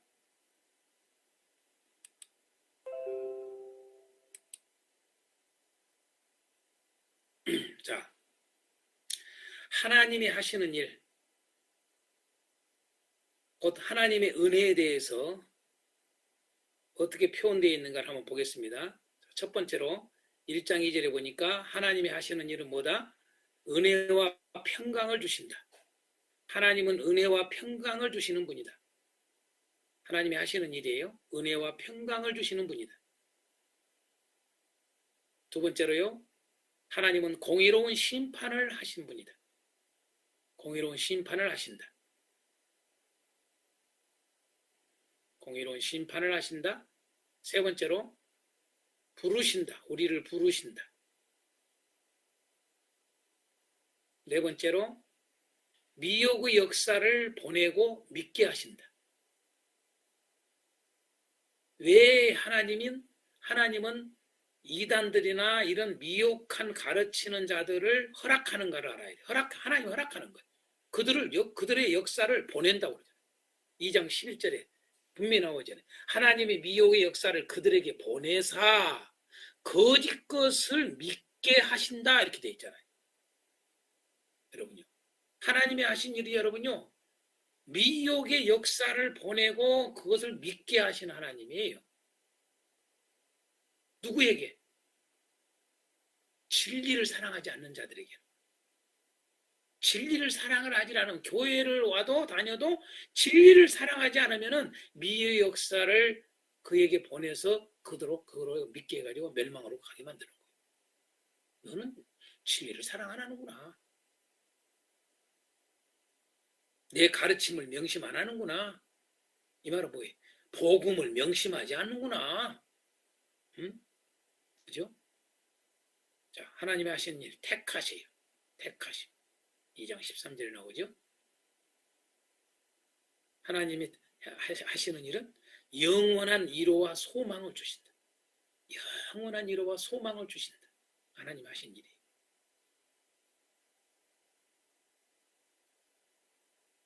굳건하게 하고 보호하신 하나님이다. 하나님이 하신 일. 우리를 굳건하게 하고 보호하신다. 3장 5절에 하나님의 사랑과 그리스도 인내에 들어가게 하신다. 하나님의 이게 하시는 일이에요. 마지막 3장 16절에 때마다 일마다 함께 하신 하나님입니다. 때마다 일마다 함께 하신다. 자, 하나님의 하신 일. 이렇게 몇 가지입니까? 하나, 둘, 셋, 넷, 다섯, 여섯, 일곱, 여덟, 아홉 가지를 이렇게 뽑아 나옵니다. 마찬가지로 하나님이 하시는 일이 9가지니까 우리 할 일도 9가지 나옵니다. 자, 하나님과 예수 그리스도 안에 있어야 한다. 두 번째, 우리가 할 일, 하나님께 합당하게 행해야 한다. 세 번째, 부르심에 응답해야 한다. 반응해야 된다 그 말이에요. 다양한 단어를 쓰는 거예요. 진리에 굳건해야 한다. 우리가 할 일이. 우리의 책임이라고 얘기해요. 하나님이 우리를 거룩하게 했으니까 우리가 거룩해야 돼. 하나님이 우리를 부르셨으니까 우리가 응답해야 돼. 반응해야 돼. 하나님이 우리를 굳건하게 하니까 선한 일과 선한 말에 굳건해야 돼요. 복음에 굳건해야 돼요. 우리의 책임이라고요. 믿음 안에 있어야 돼. 명령한 것을 행해야 돼. 늘 순종해야 돼. 이렇게 1장에서부터 3장까지 9가지가 나와요. 다시 여러분요, 비교를 하겠습니다. 두 가지를 비교를 하겠습니다. 잘 보세요. 이제 이렇게 연결된다는 걸 보셔야 돼. 하나님이 하시는 일 뭐냐? 은혜와 평강을 주시오. 그러니까 우리가 할 일이 뭐예요? 하나님과 예수 그리스도 안에 있어야 돼. 하나님은 공의로운 심판을 하시오. 그러니까 하나님께 합당하게 행해야 돼, 우리는. 하나님이 우리를 부르셨어. 그러니 우리가 부르심에 응답해야 돼. 반응을 해야 돼. 하나님은 미혹의 역사를 보내고 믿게 하시오. 그러니 우리는 진리에 굳건해야 돼. 하나님이 우리를 택하셨어. 그러니까 우리는 거룩해야 돼. 택한 백성이니까. 하나님이 우리를 영원한 일과 소망을 주시오. 그러니까 선한 일과 말에 굳건해야 돼. 우리가 이 땅에 사는 동안에. 굳건하게 하고 하나님이 우리를 보호하시오. 그러니까 믿음 안에 있어야 돼. 하나님의 사랑과 그리스도 인내에 들어가게 하나님이 하시오. 그러니까 명령한 것을 행해야 돼. 때마다 일마다 하나님이 함께 하시오. 그러면 더 우리는 순종해야 돼. 때마다 일마다 우리는 순종해야 돼. 무슨 일을 하든지 범사에 항상. 그죠? 그래서 이것을 이렇게 다양한 표현을 썼지만은 이걸 한마디로 말하면 뭐예요? 하나님이 하시는 일은 뭐다? 복음을 주셨다. 이렇게 말하는 거예요. 우리에게 복음을 주셨다. 그럼 우리가 할 일이 뭐냐? 그 복음 안에 살아야 된다. 아주 쉽게 보면 그거예요. 복음 안에 산다는 말을 구체적으로 이렇게 쓴 거예요. 복음 안에 있는 거예요, 이게. 복음을 줬으니 복음 안에, 은혜를 줬으니 은혜 아래에 있는 것이 이거예요. 내가 하나님께 합당하게 행하지 않았는데, 합당하게 여러분, 하나님이 우리에게 은혜를 줬는데 우리가 하나님께 합당하게 행하지 않아. 그러면 여러분 은혜 아래에 있는 게 아니죠. 그 사람은 여러분요, 은혜를 줬어도, 은혜를 받았어도 진노 아래에 있는 거죠. 여러분, 우리가 행함의 얘기예요. 이거 하나님이 행하시는 일이에요. 따라합시다. 하나님이 행하시는 일, 우리가 행할 일, 이게 있는 거예요. 이게 일치가 되는 거예요. 일치. 이게 일치가 돼서 하나가 돼서 구원이 이루어지는 거예요. 완성이 되는 거예요. 이게 영광을 얻게 되는 거예요. 그래서 하나님도 영광을 받고 우리도 영광을 받는다라고 여러분 데살로니가서에 돼 있어요. 그냥 하나님께만 영광 돌려 이렇게 안 쓴단 말이죠. 하나님께 영광을 돌리고 우리도 영광을 얻어 이렇게 돼 있어요. 제가 조금 전에 여러분 누가복음에 나오는 부자와 거지 나사로 이야기를 했어요. 여러분 부자는 분명히 은혜를 받은 거예요. 은혜 받은 자예요. 그죠? 그 은혜 받은 게 뭐예요? 여러분 은혜 아래에 들어왔잖아요. 하나님의 부르심, 하나님의 택하심에 들어왔었잖아요. 그게 뭐예요? 아브라함의 자손이잖아요. 그러니까 아버지 아브라함이 부르잖아요. 부자가 지옥 가가지고. 네? 은혜를 입었다 그 말이에요. 은혜를 입었는데 그 은혜를 어떻게 해요? 그 은혜 아래 살질 않아. 다시 말해서 행하질 않은 거예요. 부자가 자기가 은혜를 받은 그거에 대한 책임을, 그 반응을 나타내야 되는데, 그 은혜를 입은 것을 드러내야 되는데, 응?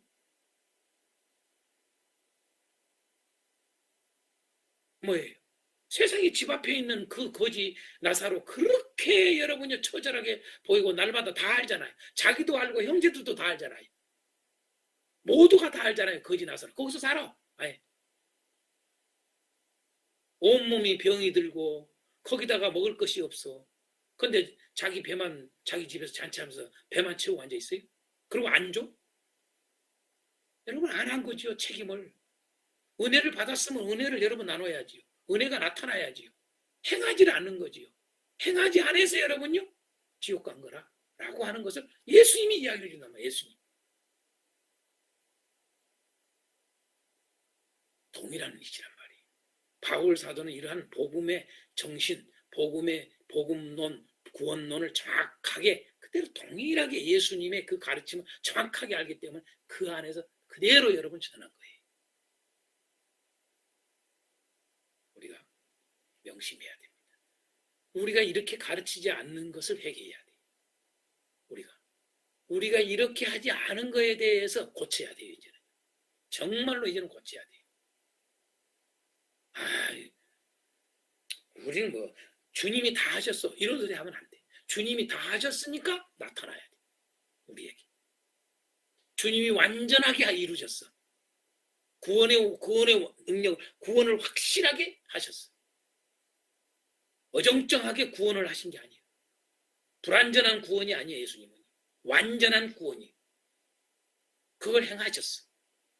그러니 내가 나에게 그게 나타나야지. 행함으로, 삶으로 나타나야죠. 은혜와 책임 꼭 있죠. 그래서 하나님은 아까 이야기했던 공의, 하나님의 공의. 공의는 뭐예요? 우리의 책임을 묻지 않으면 공의가 필요가 없죠.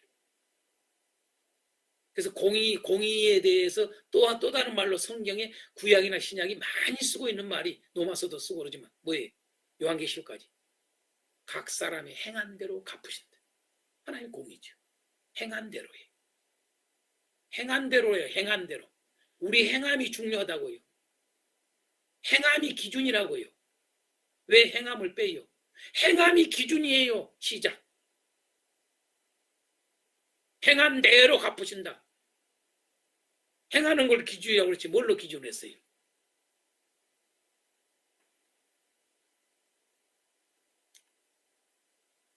자, 그러니 우리가 결론으로 데살로니가서를 이렇게 공부를 하면서 여러분들이 결론으로 내가 하고 싶은 얘기가 있어요. 하나님이 일하시니 나도 일한다. 이 생각이 나요. 하나님이 일하시니 나도 일한다. 이 말을 능력을 행하는 일에만 어떤 병을 고치고 여기에만 여러분 쓰죠. 여러분 거기에만 쓰지 마라. 내가 그래서 행이라고 말 쓰는 거예요. 행. 일과 행은 항상 같이 써요. 성경에. 같은 단어예요. 일과. 행위와 일은 항상 같이 써요. 하나님이 일하시니 나도 일한다. 하나님이 행하시니 나도 행한다. 시작. 하나님이 일하시니 나도 일한다. 하나님이 행하시니 나도 행한다. 아멘. 여러분 예수님이 하신 말씀 아닙니까? 아버지가 일하시니 나도 일해. 이 말은 단순히 능력을 행한 것만 이야기한 게 아니잖아요. 예수님이 일하시니 하나님이 아버지가 일하시니 아버지가 지금 일하고 계셔. 아버지는 지금 하나님이 일하고 계시잖아요. 온 우주 만물에 하나님이 일하고 계시지 않는 데가 어디가 있어요? 하나님이 일하시는데 내가 잠자고 있어? 게으르면 되겠어요? 그래서 게으름은 용납이 안 되는 거예요. 악하고 게으른 종아. 예수님이 말씀하셨잖아요. 이미 마태복음 25장에서. 누가 천국 가고 누가 지옥 가는지. 네?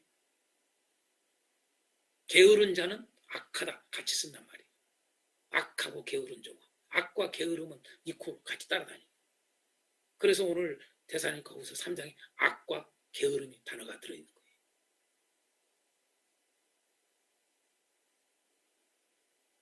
그래서 하나님이 일하시니 하나님이 부지런하시니 나도 부지런하다.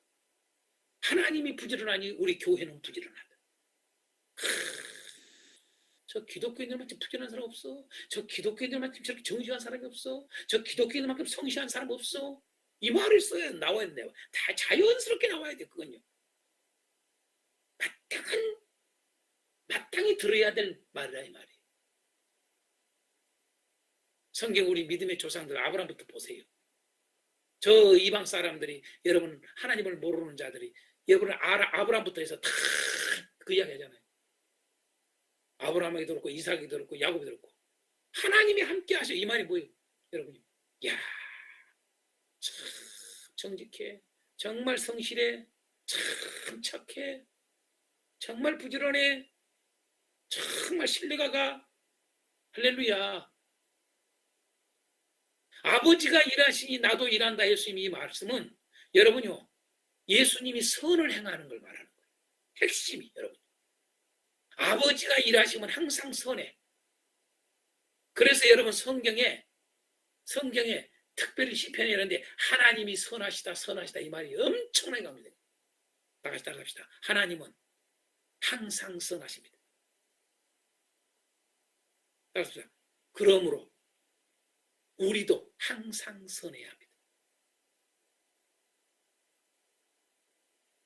아버지가 하나님이 선하시니 예수님이 선하셔. 예수님이 선하시니 교회가 선해. 할렐루야. 지금 데살로니가 후서가 지금 그 말이에요. 지금요. 바울 사도가 지금 데살로니가 교회에게 이렇게 말을 하고 있는 거예요.